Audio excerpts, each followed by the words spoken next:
Indo British advanced pain clinic నొప్పిమాయం surgery దూరం for appointments 9155515563. నమస్తే, welcome to I dream inside politics with కవిత.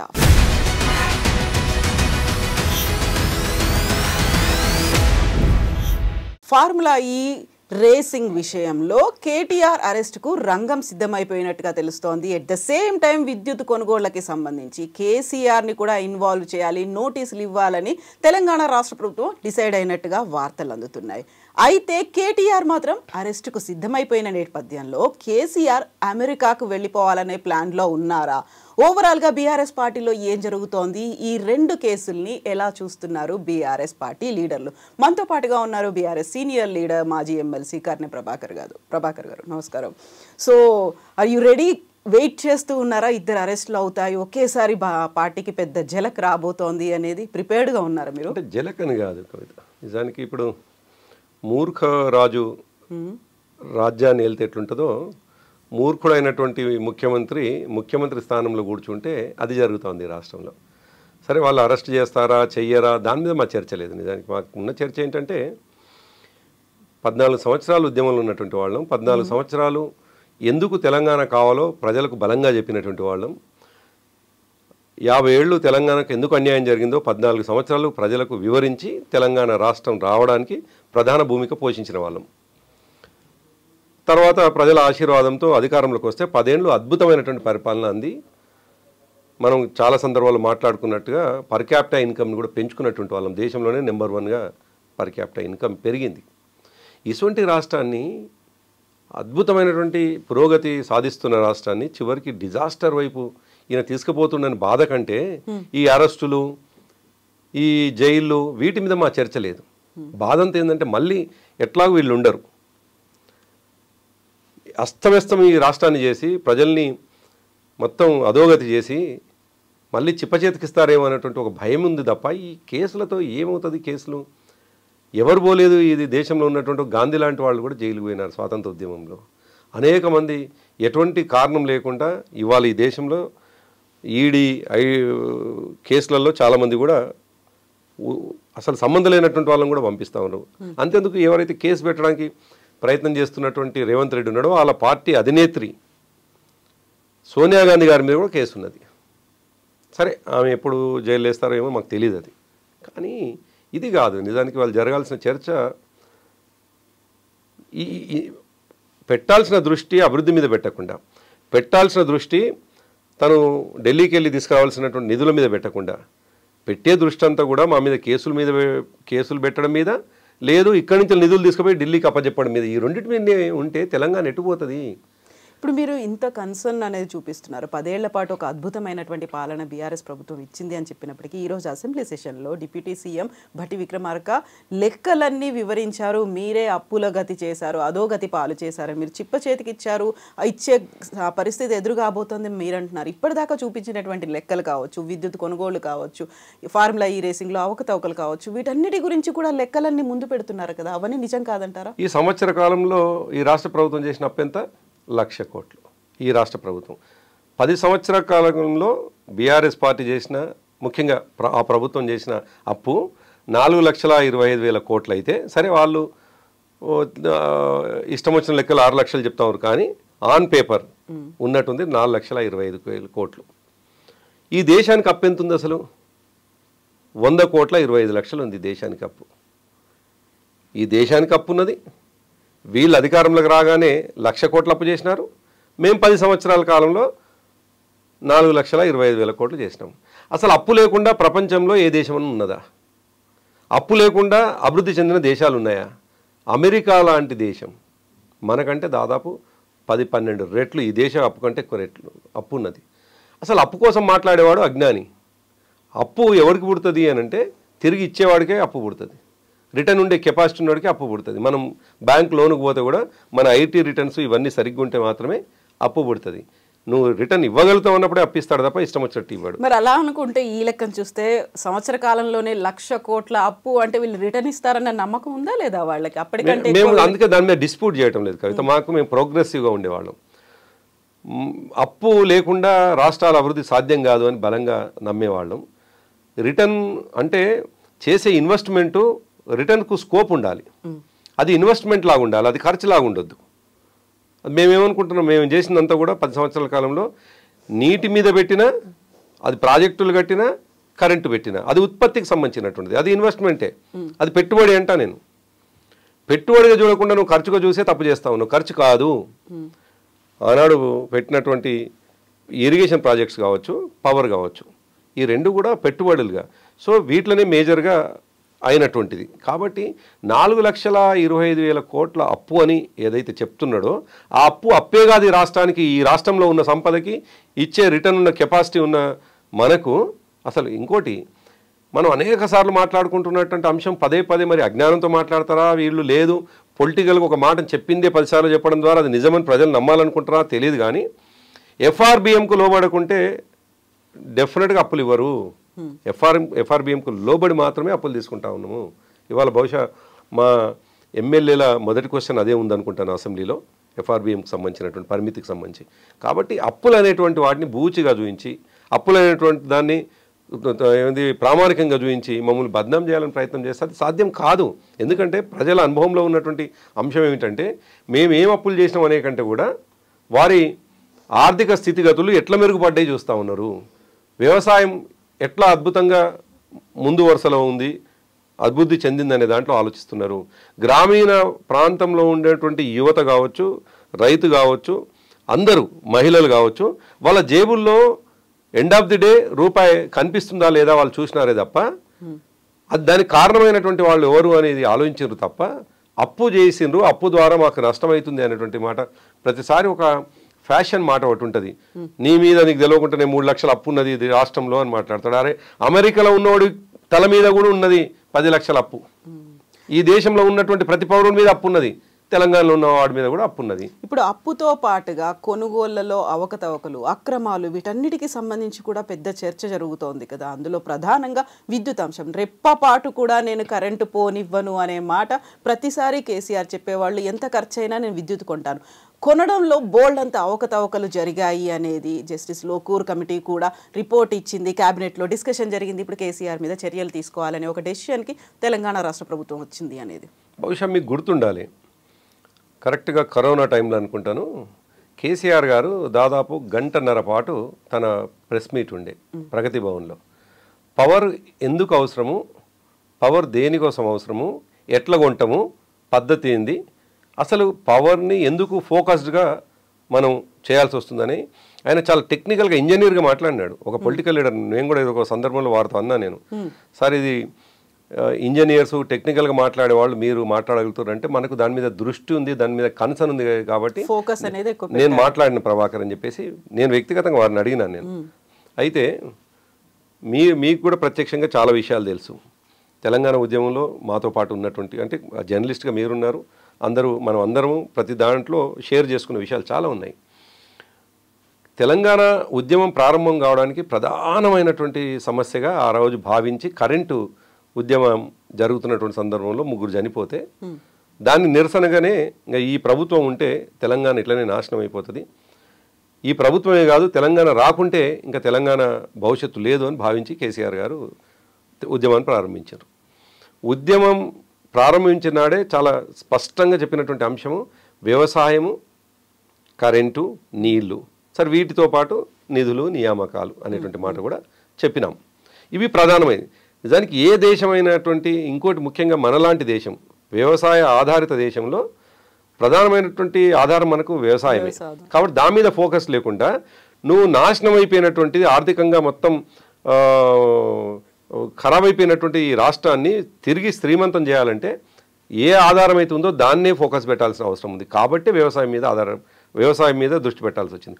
వ్యవసాయం మీద దృష్టి పెట్టాలంటే వ్యవసాయానికి కరెంటు కంపల్సరీ లింక్ ఉన్నది. మనకు కాళ్ళడ్డం పెట్టుకుంటే నీళ్ళు వచ్చేటువంటి అవకాశం లేదు. మనం ఎత్తులో ఉన్నాం, 600 మీటర్ల ఎత్తులో ఉన్నాం. ఎక్కడో గోదావరి ఉంటే ఇక్కడ 600 మీటర్ల ఎత్తులో ఉన్నాం. డిఫరెంట్ టెరైన్స్ ఉన్నాయి మొత్తం ఎంటైర్ తెలంగాణలో. ఒక దగ్గర 200 మీటర్లు కావచ్చు, ఒక దగ్గర 400 మీటర్లు. End of the day highest వచ్చి లిఫ్ట్ లేకుండా కరెంటు వాడకం లేకుండా ఛాన్స్ లేదు. ఇది ఒక్కటే కాకుండా మీరు 24 గంటల కరెంటు ఇవ్వకుండా, రైతుకు ఫ్రీ కరెంట్ ఇవ్వకుండా వ్యవసాయదారుని ఆర్థికంగా స్థితిమంతులు చేయలేవు, ఆర్థికంగా ఆదుకోలేవు. వ్యవసాయదారుడు బాగుపడాలంటే అన్ని రకాలు, ఇప్పుడు మనం చాలా సందర్భాల్లో ఒక ఇండస్ట్రీ పెట్టుకుంటే ప్రభుత్వం అన్ని రకాల సహకారం చేస్తుంది, భూమి ఇస్తుంది, బ్యాంకు అతను లోన్ ఇస్తాడు, కేంద్ర ప్రభుత్వం సబ్సిడీ ఇస్తుంది, మార్కెటింగ్ ఉత్పత్తులకు మార్కెటింగ్లో అనేక రకాల అవకాశాలు ఇస్తారు, ఫెసిలిటీస్ ఇస్తారు. కానీ రైతుకి ఇచ్చిన ఫెసిలిటీ అని చెప్పండి. అసలు రైతు తన భూమిని తనే అక్వైర్ చేసుకుంటాడు, తనే కొనుక్కుంటాడా, లేకపోతే తన వంశపారంపర్యంగా వస్తుంది, తనే విత్తనాలు కొనుక్కుంటాడు, తనే ఫర్టిలైజర్ కొనుక్కుంటాడు.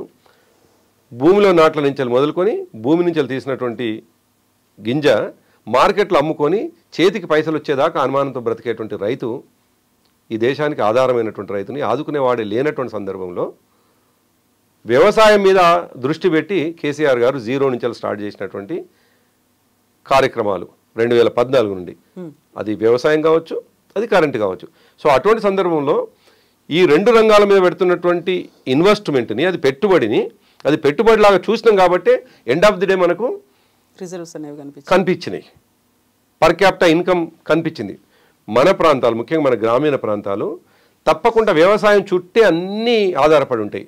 వ్యవసాయం చుట్టే మిగతా అంతా కూడా, వ్యవసాయం బాగుంటేనే ఊర్లో ఉన్నటువంటి జనరల్ కిరాణా షాప్ అయినా బాగుంటాడు, ఊర్లో ఉన్న వృత్తిదారులు బాగుపడతారు, ఊర్లో ఉన్న ప్రతి ఒక్కరు కొనుగోలు శక్తి పెరుగుతుంది, వ్యవసాయం మీద ఆధారపడేటువంటి గ్రామాలు కాబట్టి. సో వ్యవసాయం మీద నువ్వు దృష్టి పెట్టకుండా నువ్వు ఎట్లా ఆర్థికంగా స్థితిమంతుని చేస్తావు? కాబట్టి దృష్టి పెట్టినటువంటి వ్యవసాయం, దానికి అనుబంధంగా ఉండాల్సిన, దానికి సపోర్ట్గా నిలవాల్సినటువంటి కరెంటు, దాంట్లో భాగంగానే ₹1 ఎక్కువ కావచ్చు. వీళ్ళు ఎందుకు చేయలేకపోయిన 2014 వరకు సౌత్ గ్రిడ్ కనెక్ట్ ఎందుకు కాలేదు? అనేక సందర్భాల్లో ఉద్యమాల్లో మనం మాట్లాడుకున్నాం. సౌత్ గ్రిడ్ కనెక్ట్ అయితే తెలంగాణ ప్రాంతానికి కరెంట్ వస్తుంది అని చాలా సందర్భం, వాళ్ళు కనీసం కనెక్ట్ చేసేటువంటి కనెక్షన్ రాలేదు. మన ప్రభుత్వం వచ్చిన వెంటనే, ముఖ్యంగా బీఆర్ఎస్ ప్రభుత్వం వచ్చిన వెంటనే ఇటు ఛత్తీస్గఢ్ నుంచి రావాల్సినటువంటి కరెంటు, ఇదే కాకుండా ఎప్పుడైనా ఏదైనా బ్రేక్ చేస్తే ఒరిస్సా నుంచి రావాల్సినటువంటి కరెంటు కూడా లింక్ తయారు చేసుకొని పెట్టుకొని కనురెప్పపాటు కరెంటు పోకుండా వ్యవసాయదారు కరెంటు ఉండాలి. మనం మూమెంట్లో చూసినాం, ఇండస్ట్రియలిస్టులు ఇందిరా పార్క్ కాడికి వచ్చి కరెంటు కావాలని ధర్నా చేసినటువంటి సందర్భాన్ని చూసినాం. 10 సంవత్సరాల కాలంలో ఎందుకో లేదది. ఒక ఇండస్ట్రియలిస్టు తన దృష్టి అంతా ఉత్పత్తి మీద పెట్టాల్సింది పోయి, తన దృష్టి అంతా మార్కెట్ మీద పెట్టాల్సింది పెట్టి, ఉత్పత్తి కారణమయ్యే కరెంటు మీద దృష్టి పెట్టేటువంటి పరిస్థితి, అది తిరోగమనమా పురోగమనమా? తిరోగమనం నుంచి పురోగమనం రావాలంటే ఆయనను ఫస్ట్ ఫుల్ ఫ్లెడ్జ్గా కంఫర్ట్ జోన్లో పెట్టాలి. కరెంటును కూడా ఆనాడు వ్యవసాయదారునికి రాత్రిపూట పోయి కరెంట్ వేసుకొని వస్తే పాములు తేలు కుట్టి చచ్చిపోయినటువంటి రైతాంగం చూసినాం. అటువంటిది మా ప్రభుత్వం వచ్చిన తర్వాత, తెలంగాణ ప్రభుత్వం వచ్చిన తర్వాత 24 hours కరెంట్ ఇస్తే అసలు రాత్రిపూట పోయే పరిస్థితి లేదు, ఉత్పత్తి పెరిగింది. మనం చాలా సింపుల్గా చూసుకోవాల్సినది, తెలంగాణ రాష్ట్రం ఏర్పడిన నాటికి ఉన్నటువంటి మెట్రిక్ టన్స్ ఎన్ని వచ్చినాయి, చివరికి 2024 ఎన్ని మెట్రిక్ టన్నుల ధాన్యం ఉత్పత్తి అయింది అని చూసుకుంటే దాదాపు 4-5 పెరిగింది కదా. 63 లక్షల మెట్రిక్ టన్నుల నుంచి దాదాపు 1,65,00,000 1,70,00,000 మెట్రిక్ టన్నుల వరకు ఉత్పత్తి అయింది. ఎట్లయింది? ఆ ఉత్పత్తి తెలంగాణ ప్రజలకు వెల్తీ క్రియేట్ చేసిందా లేదా? ఇది ఆలోచించకుండా నువ్వు పెట్టుబడి పెట్టినవు, నువ్వు ఎక్కువ కొన్నావు, ఎక్కువ కొన్నది నిజమే, అది లేదు కాబట్టి ఆనాడు వెల్తీ ఉంది కదా. నువ్వు పెట్టకపోతే కాదు, నువ్వు ఒక అడుగు వేయకపోతే నీ యొక్క తీరాన్ని నువ్వు ముట్టుకోలేవు, నీ డెస్టినేషన్ చేరుకోలేవు. నువ్వు అడుగేసినవి ఎందుకు అంటే అడుగేయకపోతే కుదరదు. కాబట్టి పెట్టినటువంటి ప్రతి రూపాయి కూడా ఉపయోగంలోకి రావాలి కాబట్టి ఆలోచన చేసినటువంటి సందర్భంలో ఫలితం కూడా కనిపించింది కదా.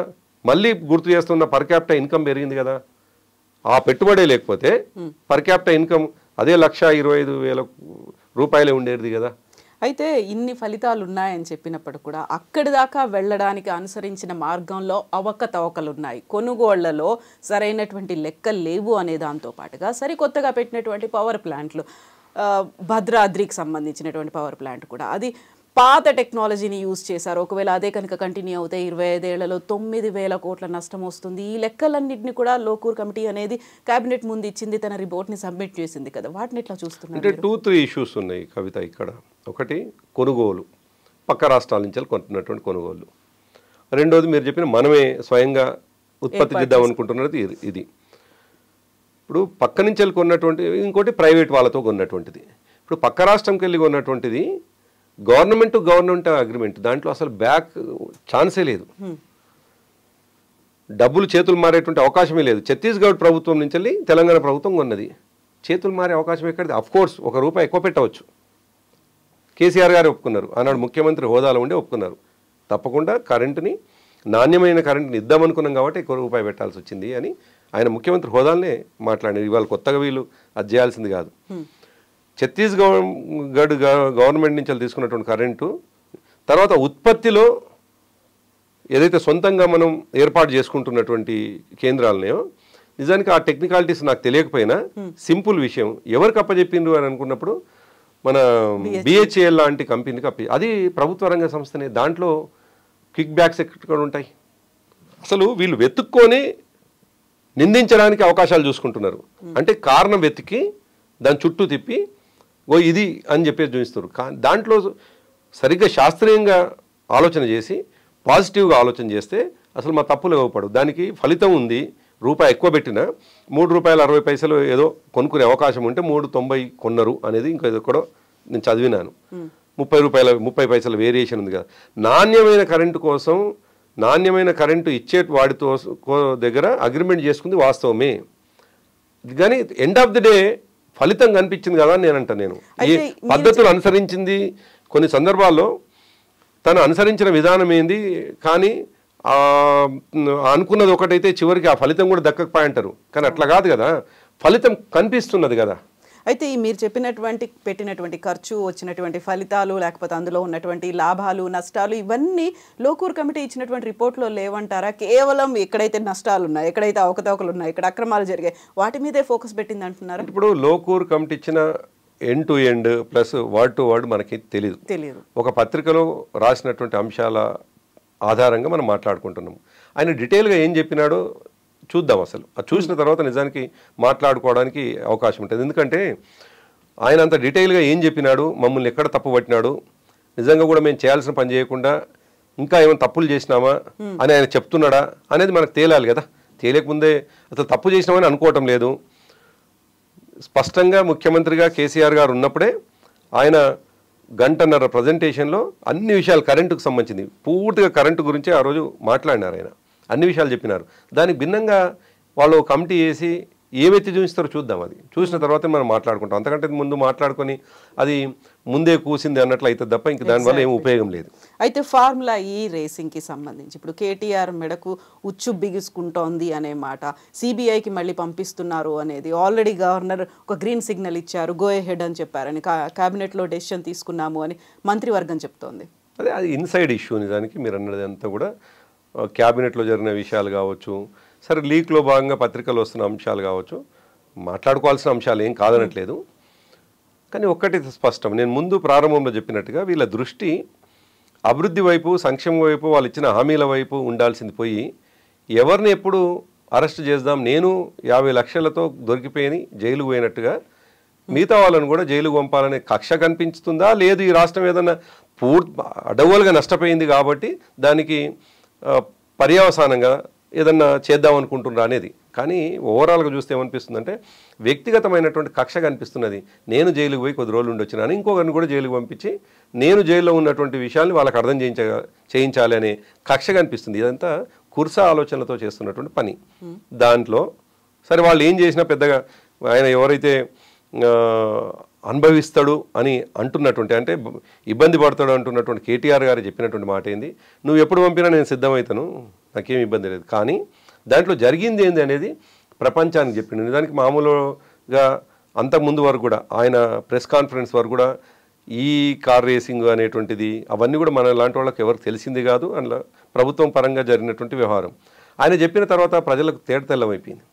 ప్రజలకు అర్థమైపోయింది ఆ 55 కోట్ల రూపాయలు ఎటు పోయినాయి, ఏ కంపెనీకి పోయింది, ఏ ఇంటర్నేషనల్ కంపెనీకి పోయింది, వాడు ఎందుకు ఎనికి తగ్గిండు, అగ్రిమెంట్ 5 ఏళ్లకు చేసుకుంటే 2వ సంవత్సరానికి ఎందుకు ఎనికి తగ్గిండు, అతను రావడం వల్ల తెలంగాణకు ఏం లాభము, ఏమేమి ఇప్పటికే లాభాలు జరిగినాయి, ఎన్ని వందల కోట్ల పెట్టుబడులు ఇప్పటికే తెలంగాణకు వచ్చినాయి, ఈ మోటార్స్ కావచ్చు, టైర్ల కంపెనీలు కావచ్చు, ఇవన్నీ ఇప్పటివరకు ఎంత వచ్చినాయి ఆయన చాలా క్లియర్గా చెప్పినాడు. 700 కోట్ల రూపాయల పెట్టుబడులు వచ్చినాయి, 55 కోట్ల రూపాయలు ఆయన మీద ఉండవచ్చు.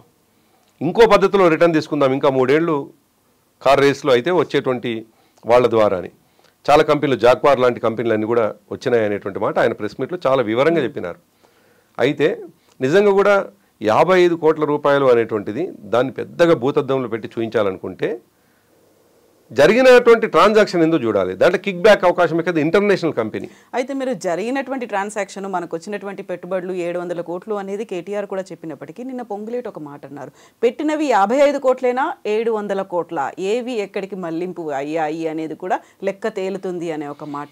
సరే 55 కోట్లే కాదు, ఇది 700 కోట్లలో కూడా ఏదో మతలబ్ ఉంది అనే మాట. ఇప్పుడు ఆన్ రికార్డ్ ఏమో 55 కోట్ల రూపాయలు ఉన్నటువంటిది అది కేటీఆర్ గారే ఒప్పుకున్నటువంటి అంశం. అది కూడా ఎందుకు ఇచ్చినామనే మాట కూడా చెప్పినాడు. ఆయన ఎనికి దగ్గుతున్నప్పుడు ఒకటి అనేక సియోల్ లాంటి సియోల్లో జరగాల్సినటువంటి కార్ రేసింగ్ వాళ్ళు కూడా అప్పుడు పట్టుబడితే మనకు తెలంగాణకు వచ్చింది. అప్పుడు అటువంటిది తెలంగాణ ఇమేజ్ పెరగాల్సినటువంటి సందర్భంలో వాడు ఎనికిపోతే మళ్ళీ తెలంగాణ ఇమేజ్ కాదు దేశ ప్రతిష్ట కూడా దెబ్బతింటుంది. అటు పోయి ఎనికి వచ్చినాం అనేటువంటిది, ఎందుకంటే అది ఒక ప్రతిష్టాత్మకమైనటువంటి అదొక సెగ్మెంట్, అది నిజానికి సామాన్యుడు సెగ్మెంట్ ఏం కాదు, అది పెట్టుబడుల సెగ్మెంటు, అది వేరే వాళ్ళని ఒక లెవెల్ వాళ్ళని ఆకర్షించేటువంటి సెగ్మెంటు. ఎలీట్కి సంబంధించి సామాన్యుడికి ఏం సంబంధం అనే మాట కూడా వినిపిస్తుంది. ఎగ్జాక్ట్, నేను అదే అంటున్నాను. సామాన్యుడు అంత ఖర్చు పెట్టి మొత్తం రోడ్లన్నీ ట్రాక్లు మార్చి ఇన్ని చేయాలా అయితే ఎప్పటిదాకా ఉండేది. కేటీఆర్ గారు ప్రెస్ మీట్ పెట్టేంత వరకు ఈ ప్రశ్న చాలా మందిలో ఉండే. నిజానికి దాంట్లో ఏమన్నా కేటీఆర్ గారు చెప్పిన తర్వాత అందరికీ పటాపంచలైంది. దానివల్ల వచ్చినటువంటి ఇన్వెస్ట్మెంట్లన్నీ, భవిష్యత్తులో రానున్నటువంటి పరిశ్రమలన్నీ, తెలంగాణ ఎట్లా ప్రపంచం పటం మీద ఫోకస్ అవుతుంది, ఎటువంటి దిగ్గజాలు వస్తారు, ఎటువంటి ఇన్వెస్టర్లు వస్తారో ఆయన చాలా స్పష్టంగా చెప్పినాడు. అన్ని విషయాలు విశదీకరించి చెప్పినాడు. జాక్వార్ లాంటి కంపెనీ కూడా వచ్చింది, టైర్ల కంపెనీలు వచ్చినాయి అనేటువంటి మాట. దాని ద్వారా సామాన్యుడికి ఎట్లా లాభం జరుగుతుంది అని అంటే దాంట్లో వచ్చే ఉద్యోగాల ద్వారా, దాంట్లో వచ్చేటువంటి మన రొటేషన్ ద్వారా తెలంగాణ ఇన్కమ్ పెరుగుతుంది, సామాన్యుడి ఇన్కమ్ కూడా డెఫినెట్గా పెరుగుతుంది కదా. తెలంగాణ ఇన్కమ్ అంటే ఎవరిది? ఇన్కమ్ అంటే ఎవరిది? సామాన్యుడి నుంచి పెద్దవాడి వరకే. ప్రభుత్వం అంటే ప్రభుత్వం ఒకటి ప్రైవేట్ కంపెనీ కాదు కదా. ప్రభుత్వం ఆర్థికంగా బాగుంది, ఈ రాష్ట్రం స్థితిమంతంగా ఉంది అంటే సామాన్యుడు కూడా స్థితిమంతంగా ఉన్నట్టు లెక్క. సో వచ్చే ప్రతి పెట్టుబడి సామాన్యుడు కూడా అట్లా పరోక్షంగా సామాన్యుడు లాభం అవుతాడు. సామాన్యుడికి ఇమీడియట్గా ఉండకపోవచ్చు, వచ్చే పెట్టుబడుల ద్వారా సామాన్యుడికి లాభం అవుతుంది. కాబట్టి ఆ 55 కోట్ల రూపాయల పెట్టుబడి ప్రభుత్వం పక్షాన పెట్టి, ఇంకో మాట అన్నారు ఆయన, లయబిలిటీ విషయానికి వచ్చినప్పుడు కూడా ఎవరెవరినో కారణం చేయకండి, నేను మంత్రిగా నేను డిసిషన్ తీసుకునేటువంటి అది ఉంది, నాకు క్యాబినెట్కు పంపాల్సినటువంటి చర్చ కూడా కాదు, అది యాజ్ ఏ మినిస్టర్ కూడా డిసిషన్ తీసుకోవచ్చు కాబట్టే తీసుకున్నా, మీరు ఎవరినో ఒక ఆఫీసర్ని కారణం చేసి మాట్లాడుతున్నారు. బట్ ఇప్పుడు అరవింద్ కుమార్ మీద కూడా కేసు పెడతామనే ఒక మాట కూడా వినిపిస్తుంది. సరే లెట్ దెమ్, వాళ్ళు ఏం పెడతారు అనేటువంటిది కంటే కూడా మనం ఎట్లున్నాం అనే విషయాన్ని ఫస్ట్ అర్థం చేసుకుంటే వాళ్ళు ఏం పెడతారో దాని వైపు తర్వాత దృష్టి పెట్టవచ్చు. మనం ఎట్లున్నామనంటే పర్ఫెక్ట్గా ఉన్నామనేటువంటి విషయాన్ని కేటీఆర్ గారు తన ప్రెస్ మీట్లో చాలా స్పష్టంగా చెప్పినారు. అరవింద్ కుమార్ గారు ఒక ఆఫీసరు, ఆయన ఏం బాధ్యత ఉండదు దాంట్లో, నేను చెప్పింది ఆయన చేసిండు అనే మాట కూడా అన్నాడు. అంటే పొలిటికల్ లీడర్లు సహజంగా బాధ్యత వహించినటువంటి వాళ్ళు తప్పించుకునే ప్రయత్నం చేస్తారు. ఏమాత్రం తప్పున్నా, ఏమాత్రం ఇరికే అవకాశం ఉన్నా తప్పించుకునే ప్రయత్నం చేస్తారు. నాకేం సంబంధం అండి, ఆయనకు సంబంధం అంటారు. కానీ ఇక్కడ చాలా ఉందాతనంతో, చాలా గొప్పగా, అంటే తప్పు చేసి ఉంటే కేటీఆర్ గారు ఇంకో పద్ధతిలో తప్పు చేయలే కాబట్టే, అది తప్పు కాదు అని ఆయన మనసు ఒప్పుకుంది కాబట్టే దాని వచ్చేటువంటి రిటర్న్స్ చాలా ఎక్కువ ఉంటాయి అనేటువంటి నమ్మకం, విశ్వాసం ఉంది కాబట్టే ఆయన్నే ఒప్పుకున్నారు. నిజానికి మనం ఈ మధ్యకాలంలో గమనిస్తే 20-30 సంవత్సరాలుగా ఏ మంత్రి కూడా, దేశంలో కూడా కేంద్ర మంత్రుల మీద అనేక ఆరోపణలు కనిపిస్తుంటే ఎవరు కూడా అడ్మిట్ అయినటువంటి సందర్భంలో మనం చూడం. బహుశా తెలంగాణ మొత్తంలో భారతదేశంలోనే ఒక శాఖలో అవినీతి జరిగిందంటే అది అవినీతి కాదు, అది పెట్టుబడి, అది చేసింది నేనే అని చెప్పిన ఏకైక మంత్రి కేటీఆర్ గారు. ఎంత విశ్వాసం ఉంటే, చేసిన పని నిజము అనేటువంటి నమ్మకం ఎంత ఉంటే ఆ మాట అనాలి. కాబట్టి దాంట్లో ఆయన ఇక్కడ ఇరికించాలనే భావన ఉంటే 50 కోట్లదే అవసరం లేదు కవిత. మూర్ఖానికి పోతే మూర్ఖరాజు ఎటువంటి పనులు చేస్తాడు అని అంటే, నువ్వు టీషర్ట్ వేసుకొని వచ్చినావు, ఇది వేసుకో రావాల్సి లేకుండా కూడా జైలుకు పంపొచ్చు, అసెంబ్లీకి నీకు జైలుకు పంపాలి అనేటువంటి అది ఉంది నీకు. సో పంపిస్తావు, పంపించడానికి. అందుకే అంటున్నాం, నువ్వు ఏం కేసు పెడుతున్నావు అనేది కాదు, నీ ఆలోచన ఏందో మాకు అర్థమైంది కాబట్టి నువ్వు ఎప్పుడు పంపించినా మేము సిద్ధము అనే మాట కేటీఆర్ గారు అంటున్నారు. మీరు ఇప్పుడు తప్పించుకోవడం గురించి మాట చెప్పారు. కేటీఆర్ అయితే నేను సిద్ధంగా ఉన్నాను, వెళ్తాను, లోపల యోగా ప్రాక్టీస్ చేస్తాను, ఫిట్ అయి బయటకు వచ్చి పాదయాత్ర చేస్తాను. బట్ కేసీఆర్ ఏంటి తప్పించుకునే పనిలో ఉన్నారా, ఎస్కేప్ అవుతున్నారా, యూఎస్కి వెళ్తున్నారా, 2 నెలల పాటు అక్కడే ఉంటారు? ఈ వార్తలన్నీ ఎందుకు వినిపిస్తున్నాయి? ఎందుకు ఆయన యాక్సెప్ట్ చేయలేకపోతున్నారు? మీరు అన్నట్టుగా కేటీఆర్ గారు సరే ఆయన ఏదో రిథమిక్గా ఆ నిమిషానికి పోతాను యోగా చేసుకుంటాను అన్నారేమో కానీ కేటీఆర్ గారు చాలా ఎనర్జెటిక్గా ఉంటారు. ఆయన అద్భుతంగా ఇప్పటికీ గతంలో కూడా పాదయాత్రలు చాలా చేసినాడు, గతంలో కష్టాలు కూడా చూసినటువంటి వ్యక్తే, ఉద్యమంకి వెళ్ళి వచ్చినటువంటి వ్యక్తే, జైలుకు పోయి ఇబ్బంది ఏం పడాడు. జైల్లో ఇంకా ఆయన ఉద్దేశం ఇంకా బెటర్గా ఇంకా ఆలోచన చేసుకునే సమయం ఇవన్నీ ఉండవు కాబట్టి ఇంకా మంచి ప్రశాంతంగా ఆలోచన చేసుకుంటాడని. ఇక రెండో విషయానికి వచ్చినప్పుడు కేసీఆర్ గారు మరి మీకు ఎక్కడి నుంచి వార్త వచ్చిందో నాకు తెలియదు కానీ కేసీఆర్ గారు అమెరికా పోరు, అమెరికా పోవటం లేదు, అది రూల్డ్ అవుట్. అది కేసీఆర్ గారికి ఆ లక్షణం మీడియాలో చాలా విస్తృతంగా 2 రోజులుగా తిరుగుతోంది. అది దాన్ని మీరు దాని పేరే సోషల్ మీడియా అంటున్నారు కదా, ఆ సోషల్ మీడియాకి అథెంటిక్ ఉండదు కదా, దానికి ఏం ప్రామాణికం ఉన్నటువంటి వార్తలు కావు. ఎటువంటి వార్త ఎప్పుడైనా రావచ్చు. కవిత గారు రాజకీయాల్లోకి వస్తున్నారు, పార్లమెంట్కి పోటీ చేస్తా అంటున్నారు అని మీ మీద వార్త రావచ్చు. నేనా జనరల్ గా కవిత గారు అంటే జర్నలిస్ట్ కవిత ఎవరో మీ అభిమానంతో మీ మీద ఓ మాట పెట్టచ్చు, లేదు కవిత గారు అరెస్టుగా అవుతున్నారు అని మీ మీద. సో ప్రధానికి మీరు లయబిలిటీ కాదు, మీరు దేనికి ఈ రెండిటికి మీరు గారు, మీకు నష్టమయ్యే వార్తకు మీరు కారణం గారు. ఎందుకంటే దురదృష్టం ఏంటంటే చేతుల్లో ఉన్న ఫోన్ల ద్వారా ఏ విషయాన్నైనా చాలా సింపుల్గా ఒక నిమిషంలో రాసేసి ప్రపంచానికి పంపిస్తున్నటువంటి వార్త ప్రామాణికం కాదు. ఎప్పుడన్నా ఏదన్నా కొద్దిగా ప్రామినెంట్ ఉన్నటువంటి మీడియా సంస్థ ఏదైనా మాట్లాడితే వాళ్ళకు ఏదన్నా అది ఉంటుంది. కాబట్టి ఈ సోషల్ మీడియాలో వచ్చేటువంటి వార్తలు ప్రామాణికంగా తీసుకోలేము ఒకటైతే. రెండవది వ్యక్తిగతంగా నాకున్నటువంటి సమాచారంతో నేను చెప్తా ఉన్నాను, కేసీఆర్ గారు అమెరికా పోవటం లేదు, వారు వెళ్ళే అవకాశమే లేదు. కేసీఆర్ గారు జనరల్గానే ఆయన ప్రయాణాలని కొద్దిగా తక్కువనే ఇష్టపడతారు, ఇంటర్నేషనల్ ప్రయాణాలని. ఆనాడు ఇప్పుడు చైనాకు ఒకసారి వేయించినట్టు, మలేషియా అంతకంటే ముందు వారు అంత ఫోకస్డ్ లీడరు, అంత ఇంటర్నేషనల్ అవుట్లుక్ ఉంటుంది ఆయనకు. కానీ ఎందుకో ఎక్కువ సమయము ప్రయాణం చేయడం ఆయనకు ఎందుకో ఇష్టం ఉండదు. కాబట్టి అమెరికా పోతుండనేటువంటి వార్తలు జస్ట్ స్పెక్యులేషన్. ఎవరో చాలా దాన్ని నమ్మేటట్టుగా వాళ్ళ మనవడు ఇమాన్షు పిలుస్తున్నాడు, ఆయన కోరిక మేరకు ఈయన పోతున్నాడు అని దాంట్లో రాసిండ్రు. కానీ విచిత్రం ఏంటంటే ఇమాన్షు ఇవాళ హైదరాబాద్కు దిగుతున్నాడు. ఇమాన్షు వాళ్ళు ఏదైతే కారణం అని చెప్తున్నారో అది నమ్మబలిగేటట్టుగా చెప్తున్నారో, నిజంగా కూడా నాలాంటి వాళ్ళు మీలాంటి వాళ్ళు మీకు కూడా కొంత అసోసియేషన్ ఉంది కాబట్టి అసోసియేషన్ ఉంది కాబట్టి మీకు ఉంది, నాలాంటి వాళ్ళకు కూడా ఉంది. ఇమాన్షు పట్ల కేసీఆర్ గారికి అమితమైనటువంటి ప్రేమ. ఇమాన్షు మనవడిగా అంటే మేము ఎప్పుడు గమనిస్తుంటే కేసీఆర్ గారు 2 పిల్లల్ని మిస్ అయినారు. నిజానికి కూతుర్ని కొడుకుని ఆయన వీళ్ళిద్దరూ రాజకీయాలకు వచ్చేంత వరకు కూడా మిస్ అయినారు. డైరెక్ట్గా వచ్చినారు, పాలిటిక్స్లో మూమెంట్లో తిరుగుకుంటూ పోయినారు తప్ప మధ్యకాలం అంతా స్కూల్స్ అన్ని బయటనే, అన్ని రెసిడెన్షియల్సే. తర్వాత అమెరికా పోయినారు, 2 కూడా అమెరికా పోయినారు. వచ్చిన తర్వాత తనేమో కవిత గారేమో జాగృతి స్టార్ట్ చేసినారు. కేటీఆర్ గారు అయితే 2006లో నేను అప్పుడు స్టేట్ యూత్ ప్రెసిడెంట్గా పనిచేస్తే గంభీరావుపేట నుండి ఒక మోటార్ సైకిల్ ర్యాలీ స్టార్ట్ చేసినాను. 2006లో 600 కిలోమీటర్ల మోటార్ సైకిల్ ర్యాలీ చేసినాను. అప్పుడు మొట్టమొదటిసారిగా నా మోటార్ సైకిల్ ర్యాలీలో ఆయన పాల్గొన్నది. ఈ మధ్య ఆయన ట్వీట్ కూడా చేసినాడు, నేను 2006లో రాజకీయాలకు వచ్చినాను, నా రైట్ సైడ్లో ఉన్నది అప్పటి యూత్ ప్రెసిడెంట్ కర్ణి ప్రభాకర్ అని ట్వీట్ చేసినాడు. సో ఆనాటి నుంచి వెళ్ళి మనం చూస్తే ఎప్పుడు వీళ్ళు బిజీగా ఉన్నారు, ఆయన బిజీగానే ఉన్నాడు. సో ఆ మమకారము, అనుబంధము, కొడుకు బిడ్డ అనేటువంటి అదితో అది మిస్ అయినరు కేసీఆర్ గారు. కాబట్టి మనవడిని ఆ రూపంలో చూసుకొని మనవడి పట్ల చాలా అమితమైనటువంటి ప్రేమతో ఉంటాడు.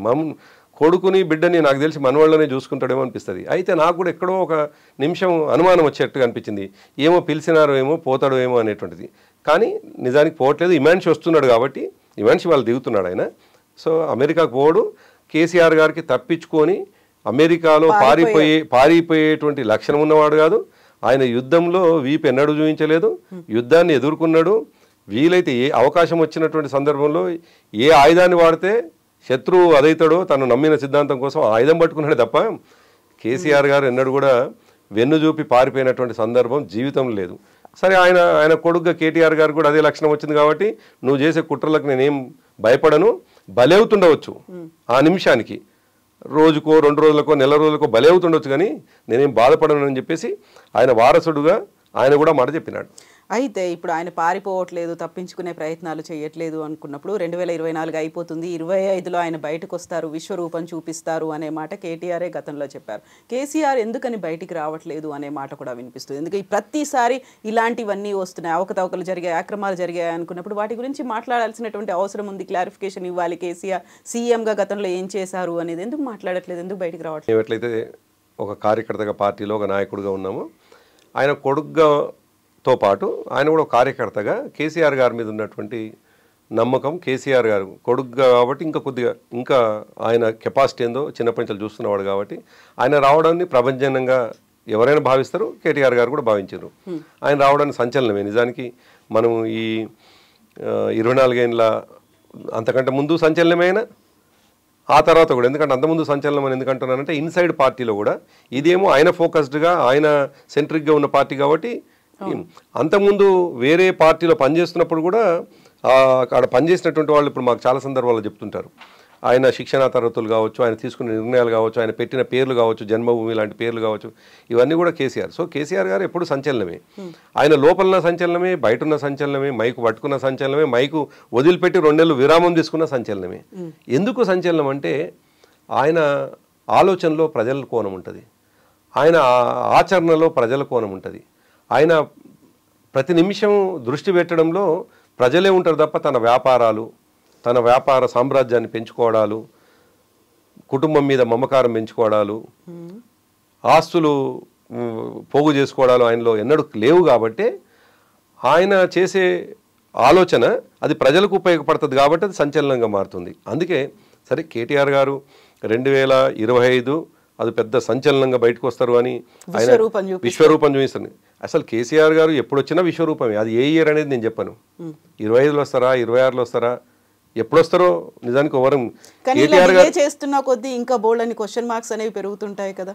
అంటే డిలే, కేసీఆర్ గారు తీసుకునే ప్రతి నిర్ణయము ప్రజల కోణంలో ఆలోచించేటువంటిది. ఆయన ఇవాళ తన వ్యవసాయ క్షేత్రంలో ఒక మొక్క నాటుతున్నా కానీ ప్రజల కోసమే ఆలోచిస్తారు. ఆయన మొక్క నాటుతుంటే కూడా నాటడం భౌతికంగా మొక్క వైపు ఉన్న ఆలోచన అంతా ప్రజల వైపు ఉంటుంది. కాబట్టి ఆయన ఆడుండు అంటే తెలంగాణను మర్చిపోయినను, ఆయన అక్కడ ఉండు అంటే ప్రజల కోణాన్ని విస్మరించిండను, ఆయన అక్కడ ఉండు అంటే ఏమంటారు ఓడగొట్టిరు కాబట్టి అని అలిగో కాదు. కేసీఆర్ గారిని అట్లా మనం చూస్తే మనం అమాయకత్వంగా ఆలోచించినట్లవుతాం. మనం ఇంతకాలం మనకున్న పరిమితమైనటువంటి అనుభవం కూడా అది తప్పుగా పరిగణించినట్లు అవుతుంది. కాబట్టి ఆయన తీసుకునేటువంటి నిర్ణయాలు డెఫినెట్గా సంచలనంగానే ఉంటాయి. అయితే వస్తేనే సంచలనం, రాకపోతే సంచలనం అన్నట్టు ఉండదు. మీరు ఒక్కసారి గమనించండి, మనలో మనం చర్చ చేసుకుంటే సరే ప్రజలు కూడా ఇది చూస్తున్నటువంటి వాళ్ళు ఒకవేళ ఆలోచన చేస్తే సంవత్సర కాలంగా లోపల ఉన్నాడు, అక్కడే పరిమితం అయ్యిండు అని చర్చ జరుగుతుంది. కానీ అన్ని వర్గాల్లో జరుగుతున్నది ఎంత ఉన్నతంగా ఉన్నాడు, ఎంత గొప్పగా ఉన్నాడు. వాడు ప్రభుత్వం సంవత్సరంగా అంటే 10 సంవత్సరాలు మనం ఉన్నాం కదా, వాళ్ళు కూడా మరి సంవత్సరమే అవుతుంది కదా, కాబట్టి వాళ్లకు టైం ఇవ్వాలి కదా అని ఆలోచిస్తున్నాడు అని చెప్పేసి కూడా జరుగుతుంది కదా. డిగ్నిఫైడ్గా ఉన్నాడు అనే చర్చ కూడా జరుగుతుంది కదా. నిజమే కదా. అనుభవం కలిగినటువంటి, బాధ్యత కలిగినటువంటి రాజకీయ నాయకుడు పొద్దున్న లేస్తే కాళ్ళ కర్రలు పెట్టొద్దు కదా. కాబట్టి కేసీఆర్ గారు 10 సంవత్సరాలు ప్రభుత్వంలో ఉండి సంవత్సర కాలంగా ఏం చేస్తాడో చేయని, సంవత్సరం అయిపోయింది కదా, అదే చెయ్యని. నేను అందుకే అంటున్నాను, ఆయన ఎప్పుడు నిర్ణయం తీసుకుంటాడు అనేది మనం నిర్ణయించకంటే ఆయన నిర్ణయం ప్రజలకు ఉపయోగం అవుతుంది అనేటువంటి నమ్మకం, విశ్వాసం ప్రజలకు ఉన్నప్పుడు ఆయన ఎప్పుడు నిర్ణయం తీసుకున్నా అది లాభం అవుతుంది అంటున్నాను. ఆయన ఎప్పుడు తీసుకున్నా అది 25 తీసుకుంటాడని నేను అందుకే అంటున్నాను. అంత పాజిటివ్ గా తీసుకుంటున్నారా ప్రజలు ఇప్పుడు? ఎస్, డెఫినెట్గా. ఇవాళ గ్రామీణ స్థాయి నుంచి గ్రామీణ ప్రాంతపు ప్రజలు కేసీఆర్ గారిని పోగొట్టుకునేటువంటి బాధ చాలా ఆ రోజు 3వ తారీఖు నాడు సాయంకాలం ఓడిపోయింది అన్నప్పటి నుంచే స్టార్ట్ అయింది. మీరు ఇంకా అప్పటికి ఎవరు ముఖ్యమంత్రి కాలేదు, ప్రభుత్వం కొలువు తీరలేదు, కొత్త ప్రభుత్వం రాలేదు. 3 నాడు అయ్యో మేము మా ఎమ్మెల్యే ఓడిపోతాడు అనుకున్నాము, కేసీఆర్ గారు ఓడిపోయినారు అని బాధ ఒక సెక్షన్ నుంచి ప్రారంభమై మూర్ఖుడైనటువంటి ముఖ్యమంత్రి వచ్చిన నుండి ఇవాళ వరకు ఏముంది అని అంటే ఎంటైర్ ఒక 5 to 10% కాంగ్రెస్ ఇక పిచ్చి అభిమానుల్లో, ముందు నుంచి ఉన్న అభిమానుల్లో ఏమన్నా రేవంత్ రెడ్డి గారు గొప్పగా చేస్తున్నారు అని ఉండవచ్చు తప్ప 90% పీపుల్లో ప్రజల్లో కేసీఆర్ గారిని పోగొట్టుకున్నాం అనవసరంగా అంత ఏమంటారు వ్యూహాలు ఉన్నటువంటి మనిషి, భవిష్యత్తుని ఆలోచించేటువంటి, తెలంగాణ మీద ప్రేమ కన్సర్న్ ఉన్నటువంటి మనిషిని పోగొట్టుకున్నామనే చర్చ ఇప్పుడు మేము పేర్లు చెప్పలేం కానీ డిఫరెంట్ సెగ్మెంట్ ప్రజలు మాతో కలుస్తూ ఉన్నారు. అందరూ వేల కోట్లకు సంబంధించినటువంటి ఇండస్ట్రియలిస్టులు కావచ్చు, గ్రామీణ ప్రాంతంలో కార్మికుడు కావచ్చు, డిఫరెంట్ పీపుల్ ఎవరైనా ఒకే అభిప్రాయంతో ఉన్నారు. అరే ఆయన ఎట్లా పోగొట్టుకున్నాం మనం? ఆయన అసలు ఈ 10 ఏళ్లలో ఒక్కరోజు తెలంగాణకు ఇబ్బంది జరగకపోయే, శాంతి భద్రత సమస్య కాకపోయే, మత ఘర్షణలు కాకపోయే, అసలు శాంతి భద్రత సమస్యలు జరుగుతూ ఉన్నాయి, మత ఘర్షణలు జరుగుతూ ఉన్నాయి, ఒకవైపు కులగొట్టులు జరుగుతూ ఉంది. అసలు ఒక్కటి కూడా కన్స్ట్రక్టివ్ వేలో తీసుకుపోతలేడు. అతను కేసీఆర్ గారు అట్లా లేరు కదా అనే చర్చ సామాన్యుడు అసలు ఒక బీఆర్ఎస్ నాయకుడుగా మాకంటే కూడా అగ్రెసివ్గా సామాన్యులు మాట్లాడుతారు మాతోటే. అసలు మేము ఒక 5 నిమిషాలు కలిస్తే 4 నిమిషాలు వాళ్ళే మాట్లాడుతారు. ఇక మేము ఏం మాట్లాడుకుంటే బాగుండదని 1 నిమిషం మేము మాట్లాడాల్సి వస్తుంది. అందుకేనా ఈరోజు సభలో హరీష్ రావు ఒక మాట అన్నారు, భట్టి విక్రమార్కని సీఎంగా చూడాలనుకున్నాం, భవిష్యత్తులో మీరే సీఎం కావాలని మేము కోరుకుంటున్నాము అనే మాట వచ్చింది. అంటే పోలిక విషయానికి ఒకసారి వచ్చినప్పుడు సరే తను హరీష్ రావు గారు తన ఆలోచనలు ఏముందో కానీ మనం ఒకవేళ ఆ మాట అక్కడ అన్నది మనం చర్చించుకుంటే పోలిక చేస్తే 2008 నుండి ఆయన రాజకీయాలు ఉన్నారు. ఎవరు? భట్టి విక్రమార్క గారు. ఆయన ఎమ్మెల్సీగా ప్రారంభమై వస్తున్నట్టున్నారు. ఆ రోజు నుంచి వెళ్ళి ఆయన కొద్దిగా కన్స్ట్రక్టివ్గానే మా ప్రభుత్వంలో ఉన్నప్పుడు కూడా, మేము ప్రభుత్వంలో ఉన్నప్పుడు కూడా మేము మంచి పని చేసినప్పుడు మంచి పనే చేస్తున్నారు కదా అని సమర్థించినటువంటి సందర్భం. అదే ఆనాడు ఏ పార్టీలో ఉన్నాడో తెలియని రేవంత్ రెడ్డి ఎప్పుడు మేమేం మంచి పని చేసినా వ్యతిరేకిస్తూనే వచ్చిండు. సో రేవంత్ రెడ్డి గారికి భట్టి విక్రమార్క గారిని ఇద్దరిని పోల్చుకుంటే మనం దాన్ని ఆ పర్టికులర్ విషయాన్ని చర్చించుకున్నప్పుడు మాట్లాడేది నా ఒపీనియన్ కాదు అది. డెఫినెట్గా అయినా రాజనీతిజ్ఞుడు, కొద్దిగా అనుభవం ఉన్నటువంటి వాడు, తప్పకుండా కొద్దిగా పరిణతితో మాట్లాడేవాడు. మేము తెలంగాణ ప్రజలకు లాభం కావాలని ఒకవేళ కోరుకుంటే ఇట్లా రోజు కులగొట్టేటువంటి ముఖ్యమంత్రి ఉండే కంటే ఆయన ఉంటే బాగుంటుంది కదా. మేము అనుకున్న తెలంగాణ మీరు అనుకున్న లైన్లో ఆయన ఆలోచిస్తున్నారు కాదు. మేమేమనుకుంటున్నాం, మేమేమో లైన్ ఆలోచిస్తాం, తెలంగాణ బాగుండాలనే లైన్ ఆలోచిస్తాం కదా. ఆ లైన్లో ఆలోచిస్తాడేమో అని అట్లా అన్నాడేమో ఆయన. నేను అట్లనే భావిస్తున్నాను. నేను ఏమైనా ఇండికేషన్స్ ఉన్నాయా మార్పుకు సంబంధించి? నేను బలంగా కోరుకుంటున్నా రేవంత్ రెడ్డి గారు 4 ఏళ్ళు ఉండాలని. కవిత సరే ఆయన హరీష్ రావు గారు అక్కడ ఉన్నటువంటి సందర్భంలో ఏమన్నారో అన్నటువంటి విషయాన్ని ఒకవేళ విశ్లేషించుకుంటే మాత్రం ఇట్లా అనిపించింది నాకు. కానీ రేవంత్ రెడ్డి గారే ఉండాలి ఒక పార్టీ నాయకుడిగా మాట్లాడితే. కానీ ఇంకో కోణంలో ఆలోచించినప్పుడు మాత్రం బాధ, 4 ఏళ్ళు ఉంటే నాశనం చేసిపోతాడేమో అనేటువంటి బాధ ఉన్నప్పటికీ మమ్మల్ని ఓడగొట్టినటువంటి ప్రజలు, మా మీద ఇష్టం లేక ఓడగొట్టినారు నిజానికి ఆయన, వాళ్ళు ఇవాళ బాధపడుతున్నారు. డెఫినెట్గా రేవంత్ రెడ్డి గారి విశ్వరూపం అర్థమైపోయింది కాబట్టి ఇంకా అర్థం కావాల్సినటువంటి అవసరం 4 ఏళ్ల పాటు ఇదే విశ్వరూపం కంటిన్యూ అవ్వాలి, వాళ్ళు ఇంకా రియలైజ్ అవ్వాలంటారా? మరి వాళ్ళు కోరుకున్నారు కదా. మనం ఏమంటున్నాం అంటే కేసీఆర్ గారు వద్దనుకున్నారు, గౌరవంగా వాళ్ళ ఇచ్చినటువంటి తీర్పుని గౌరవించి ఆయన పరిమితమైనారు. సో వాళ్ళు కోరుకున్నటువంటి ముఖ్యమంత్రి ఇవాళ పదవిలో ఉంటున్నప్పుడు ఎటువంటి గొప్ప పనులు చేస్తాడో మొత్తం పూర్తి స్థాయిలో చేయాలి కదా. సగంలో చేస్తే మళ్ళీ నన్ను చేయనియపోయినారు అని అంటాడు. కాబట్టి అట్లా నేను పాజిటివ్గా చెప్తున్నాను, 4 ఏళ్ళు ఆయన ఖచ్చితంగా ఉండాల్సిందే అని నేను కోరుకుంటాను. ప్రజలు రియలైజ్ అవ్వాలి. నేను ప్రజలు రియలైజ్ కావాలంటలేను, ప్రజలు ఎప్పుడు తప్పు చేస్తాను అనుకోను. నేను మాకంటే బెటర్గా చేస్తాడు అని ఆశించి గెలిపించారు. మేము ప్రజల్ని తప్పు పట్టడం లేదు. మేము 2000 ఇస్తానంటే ఆయన 4000 ఇస్తాడు కదా. సో 4000 ఇచ్చేవాడిని డెఫినెట్గా వాళ్ళు కోరుకుంటారు కదా. మేము 10,000 రూపాయలు సంవత్సరానికి ఇస్తుంటే ఆయన 15,000 ఇస్తున్నాడు రైతుకి, కోరుకుంటారు కదా, ఇవ్వటం లేదు కదా. సో వాళ్ళు రియలైజ్ అవుతారు అనేటువంటిది ఆ విషయంలో, మమ్మల్ని ఓడగొట్టిన విషయంలో నేను అనట్లేదు. మళ్ళీ నేను ప్రజల్ని తప్పు చేయడానికి నాకు ఇష్టం లేదు. కాబట్టి ప్రజలు ఎంపిక చేసుకున్నటువంటి మనిషి తప్ప రైటా తేలిపోయేటువంటి సమయం ఆయనకు రావాలి. కాబట్టి 4 ఏళ్ళు ఉండాలి అంటున్నా. ఎగ్జాక్ట్లీ. సో ఇప్పుడు మనం పెడుతున్నటువంటి కేసులు కావచ్చు, అరెస్టులు, ఇవన్నీ వ్యక్తిగతం లేకుంటే రాజకీయం అనుకున్నప్పుడు వెరీ రీసెంట్గా జరిగినటువంటి ఒక సెన్సేషనల్ అరెస్ట్ అల్లు అర్జున్కి సంబంధించి, దాన్ని కూడా వ్యక్తిగతం అంటారా, రాజకీయం అంటారా, లేకుంటే కక్షపూరితంగా అరెస్ట్ చేశారంటారా? అది అపరిపక్వతో చేసినట్టు అనిపించింది. ఎవరు కూడా ఇప్పటికీ అతను ఆభాస్ పాలవుతున్నాడు చాలా సందర్భాల్లో. ఆ నాగార్జున నేను ఇల్లు కూలగొట్టడాన్ని కూలగొట్టకపోవడాన్ని డిస్కస్ చేయట్లేదు నేను. సరే విత్ ఇన్ ది లా, చట్ట పరిధిలో ఆయన ఏం చేసిండు అనేటువంటి దాన్ని నేను, కానీ దాంట్లో కూడా కొన్ని మోరల్స్ ఉన్నాయి, దాంట్లో కూడా కొన్ని ఎథికల్గా ఆలోచించేటువంటి అంశాలు ఉన్నాయి. కొంతమంది మిత్రులు షేర్ చేసుకుంటే నాకు కూడా అర్థమైంది. ఇప్పుడు నాగార్జున గారిని నువ్వు ఇబ్బంది పెట్టాలనుకుంటున్నావు, వేరియస్ రీజన్స్. ఎన్నికల ముందు ఆయన ఏమైనా చేస్తాడా, చేయలేదా, లేకపోతే ఆయన మీద నీకు వ్యక్తిగతంగా కోపం ఉందా, సినిమా వాళ్ళపైన నీకు వ్యక్తిగతంగా కోపం ఉందా, అది తర్వాత విషయం. కానీ అతన్ని నష్టం చేయడం ద్వారా దాని కాన్సిక్వెన్సెస్ ఎటువైపు లీడ్ చేసినాయంటే, దాన్ని బుక్ చేసుకున్న వాళ్ళు 5-6 నెలల నుండి బుక్ చేసుకుని ఉంటారు, అడ్వాన్స్ బుకింగ్స్ బుక్ చేసుకుని ఉంటారు. పాపం పెళ్ళిళ్ళు మరి వాళ్ళవి, పెళ్ళిళ్ళు వేరే పెళ్ళి మరొక రోజు అని అప్పటికప్పుడు. ఇంకోటి ఏంటంటే ఆ జరిగిన నుంచి వెళ్ళి 2-3 రోజులు దాని పెళ్ళి ఉంటే వాళ్ళు పాపం కుటుంబం అదైపోతుంది కదా. ఈ మానవీయ కోణం కూడా ఉండాలి కదా. కనీస మానవీయ కోణం లేకుండా నువ్వు నాగార్జున మీద కక్ష కట్టి చేయాలనుకున్నప్పుడు నాగార్జున మీద కక్ష కట్టి ఒక 6 నెలల ముందు ఎప్పుడైనా నోటీస్ ఇచ్చేసినా బాగుండేది. అది పాజిటివ్ వేలో ఆలోచిస్తే.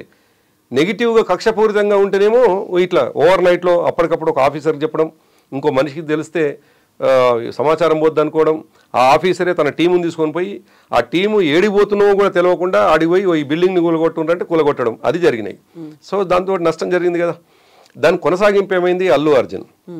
సరే, నిజానికి అల్లు అర్జున్ ఆయన సినిమా రంగానికి సంబంధించినటువంటి వ్యక్తి, మనకు ఎవరు కూడా మనలాంటి వాళ్ళకి పరిచయాలు కూడా ఉండే వ్యక్తి ఏం కాదు. కానీ జరిగిన తీరుని ఒకసారి చర్చ చేసుకుంటే అక్కడ జరిగినట్టు అతను ఇన్ఫర్మేషన్ ఇచ్చిండు, నేను వస్తున్నా అనేటువంటిది. ఆ స్టాంపేడ్ జరిగినటువంటి టైంలో అతను సినిమా చూస్తున్నాడు అని అంటున్నారు.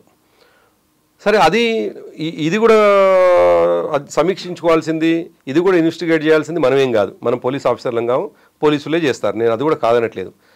కానీ ఒక్క కారణం చేత మనిషి ప్రాణం పోయింది, దాంట్లో అనుమానం లేదు. ప్రాణం అయితే పోయింది, ఇంకో మనిషి ప్రాణం పోతుందా అని భయం కూడా ఉంది. ఆ పిల్లవాడి ప్రాణం పోతుందా అని భయం ఉంది. పోతుందా తెలియదు. ఈ అపరిపక్వతతోటి పరిపాలించే వాళ్ళు ఆ పిల్లవాడి ప్రాణం పోవడానికి కారణమైతే కూడా తెలియట్లేదు. దాంట్లో కుట్ర కూడా ఏమైనా ఉందా అనేది ఒక భయం కూడా కనిపిస్తూ ఉన్నది. ఎందుకంటే ఇవన్నీ చర్చలు వేరే వైపు పోవాలని చెప్పేసి ఆలోచన చేస్తున్నారు అనేది కూడా ఒక చర్చ జరుగుతూ ఉంది. చాలా ఇంపార్టెంట్ ఇష్యూ ఇది.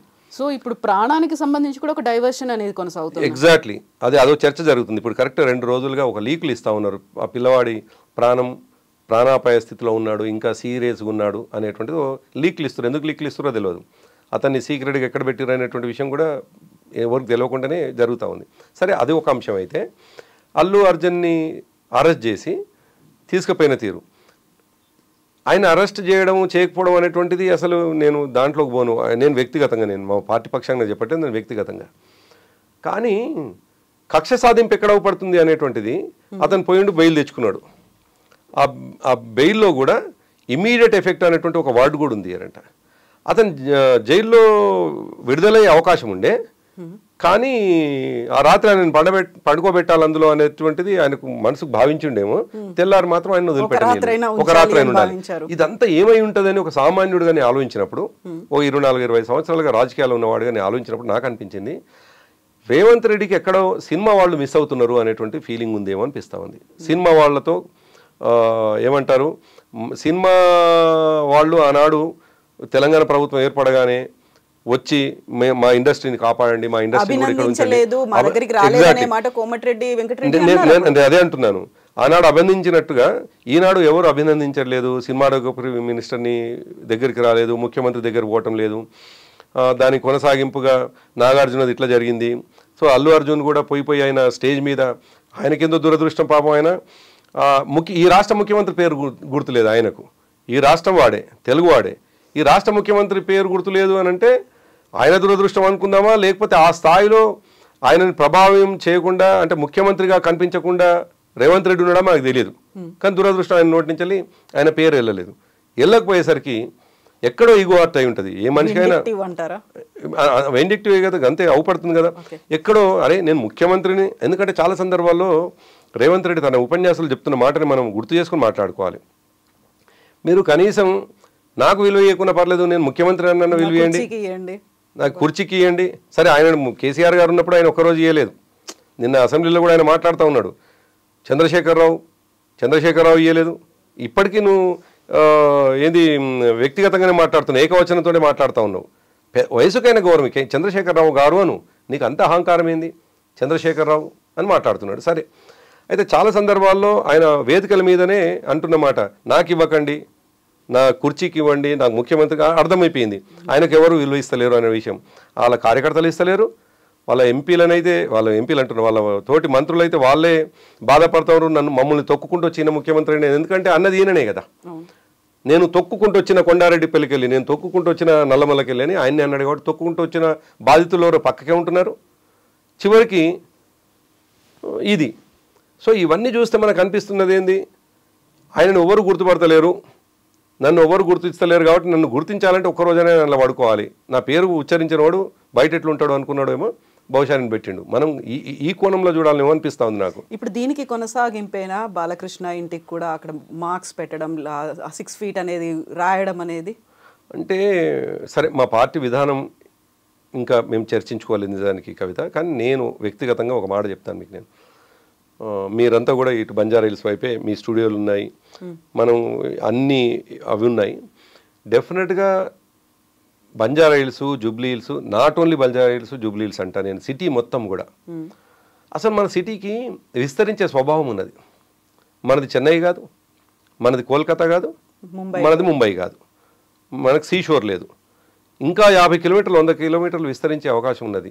ఎందుకో ఎవరైనా 50 ఫ్లోర్లు 40 ఫ్లోర్లు పర్మిషన్లు ఇచ్చుడు, ఆ రోడ్లు రేపు ఇంకో 10 ఏళ్ల తర్వాత దాని లోడ్ ఎంత పడుతుంది, దాని శానిటరీ ఏంది, దాని సీవరేజ్ ఏంది, ఇవన్నీ ఏం ఆలోచించకుండా పర్మిషన్లు ఇవ్వడం, రోడ్లు సరిపోకపోవడం. జస్ట్ మనం ఇప్పుడు మీ స్టూడియో నుండి ఇట్లా నేను రోడ్డు ఎక్కగానే కరెక్ట్ 15 నిమిషాలు ట్రాఫిక్ జామ్లో ఉంటున్నాం. ఎంత నేషనల్ లాస్ ఒకసారి ఆలోచించండి, జాతీయ నష్టం ఎంత నడుస్తుంది. నా వ్యక్తిగత అభిప్రాయం అయితే రోడ్లు విస్తరించాల్సిన అవసరం ఉన్నది హైదరాబాద్ దగ్గర. కాకపోతే ఇంకా మూసీ లాంటి పేదవాడిని ఎంటబడకుండా, మూసీతో ఇప్పుడు అర్జెంటుగా మంచినీళ్ళు నింపడంతో తెల్లారే జరిగే లాభమే లేదు, కానీ ఈ రోడ్లు విస్తరించడం వల్ల మాత్రం తెల్లారే లాభం జరుగుతుంది. మన జాతీయ నష్టం నిర్వహించినట్లు అవుతావు. సామాన్యుడి సమయం ఇబ్బంది కాకుండా ఉంటుంది. ఉద్యోగాలు పోయేటువంటి వాళ్ళు, అంబులెన్సులు మనం చూస్తాం కదా, జస్ట్ ప్రయాణం 1/2 hour ప్రయాణం చేస్తే 4 అంబులెన్సులు మనల్ని దాటుకుంటూ పోవడానికి పడే ఇబ్బందులు, అందులో ప్రాణాలను అరచేతిలో పట్టుకొని పాపం వాళ్ళు ప్రయాణం చేస్తుంటారు. రోడ్ల విస్తరణ జరగాలి. బాలకృష్ణ జరుగుతుందా, జానారెడ్డి గారిది చేస్తారా, ఇంకోరిది చేస్తారా, ఎవరైతే ఆ పరిధిలో ఉంటారో ఆ స్థాయి రోడ్డు అవసరం ఉంటుందో డెఫినెట్గా చేయాలి. కానీ అది మీరు ఇంతకుముందు కక్ష సాధింపులో భాగంగా ఉండకూడదు. మళ్ళీ నువ్వు కక్ష సాధింపులో భాగంగా చేస్తే చాలా సందర్భాల్లో మాట్లాడుకున్నారు. అసలు ఎక్కడో 250 గజాల్లో కట్టుకున్నటువంటి 111లో ఒక ఆయన మొన్న చెప్తా ఉన్నాడు, 111లో 250 గజాల్లో ఎప్పుడో 30 ఏళ్ల క్రితం కట్టుకున్నటువంటి ఒక ఇల్లు, ఒక 10 ఎకరాల్లో దాన్ని ఒక ఆయన కొంటే, అది 111లో ఉన్నది, దాని సివరేజ్ అంతా కూడా గండిపేటలో కలుస్తున్నదని చెప్పేసి కూలగొట్టిండ్రు అనేది. అసలు అది కామన్ సెన్స్తో ఆలోచించాలి కదా కొన్ని విషయాల్ని. అదేమో కూలగొట్టకున్నా ఇబ్బంది లేదు, కానీ మూసీ లాంటివి, ఇప్పుడు మూసీ లాంటివి ఇమీడియట్ టాప్ ప్రయారిటీలో ఉండేటువంటి ఇది ఏం కాదు. టాప్ ప్రయారిటీ ఆయన సంపాదన కావచ్చు, ఆయనకు వ్యక్తిగతంగా టాప్ ప్రయారిటీ కావచ్చు. డబ్బులు 20,000 కోట్లు ప్రతి సంవత్సరం ఓవరాల్గా 1,00,000 కోట్లతోటి ప్రాజెక్టు కంప్లీట్ చేసి 40,000 కోట్లు 30,000 కోట్లు జోబులు వేసుకోవడానికి ఏమన్నా టాప్ ప్రయారిటీ పెట్టుకోవచ్చు. కానీ అది పేదవాడికి టాప్ ప్రయారిటీ కాదు, మన హైదరాబాద్లో నివసిస్తున్న వాడికి టాప్ ప్రయారిటీ కాదు. చేయాలి డెఫినెట్గా. సియోల్ నగరం లాగా చేయమంటున్నాం, కాదంటలేం. మా ప్రభుత్వంలో నిర్ణయం తీసుకున్నాం కదా. ఎందుకు ఇంత యుద్ధ ప్రాతిపదిక కూలగొట్టలే? మేము చాలా పాజిటివ్గా ఆలోచించినాం కదా. మేము కూడా ఇదే డిపిఆర్ ఇదంతా రెడీ చేసిన వాళ్ళమే కదా. మేము కన్విన్స్ చేసే ప్రయత్నం, నువ్వు కన్విన్స్ చేసి కూడా ఏం లేదు, కూలగొడుతున్నావు. అందుకే ఒకరికొరికి డెఫినెట్గా తేడా ఉన్నది. ఇప్పుడు ఈ రోడ్ల విస్తరణ అనేటువంటి విషయంలో కూడా డెఫినెట్గా విస్తరణ జరగాలి. మా ప్రభుత్వం వచ్చినా కూడా ఎన్ని ఫ్లైఓవర్స్ వచ్చినాయి, ఎన్ని మన కొన్ని రోడ్లు మధ్యలో ఏర్పడ్డటువంటి రోడ్లు, ఆ రోడ్ల దగ్గర పోతే అసలు ఇక్కడ కూడా ఒక రోడ్డు ఉందా అని మనకు ఆశ్చర్యం అనిపిస్తుంది. దాంతో లాభం జరిగింది హైదరాబాద్ నగరానికి. ఇంకా ఎంత వీలైతే అంత హైదరాబాద్ నగరం రోడ్లతోటి విస్తరించే అవకాశం ఉంది. కాబట్టి ఒకటి, విస్తరణకు అవకాశం ఉన్నటువంటి హైదరాబాద్ని విస్తరించుకునే అవకాశంలో భాగంగా పర్మిషన్స్ ఇవ్వాలి. రెండోది, రోడ్ల విస్తరణ కూడా జరగాలి. Yes, thank you so much అండి. బోల్డ్ అని డెవలప్మెంట్స్ ఉండబోతున్నాయి కాబట్టి ఫర్దర్గా కూడా మళ్ళీ మనం కంటిన్యూ చేద్దాం ఇంటర్వ్యూని. Thank you so much. Thank you.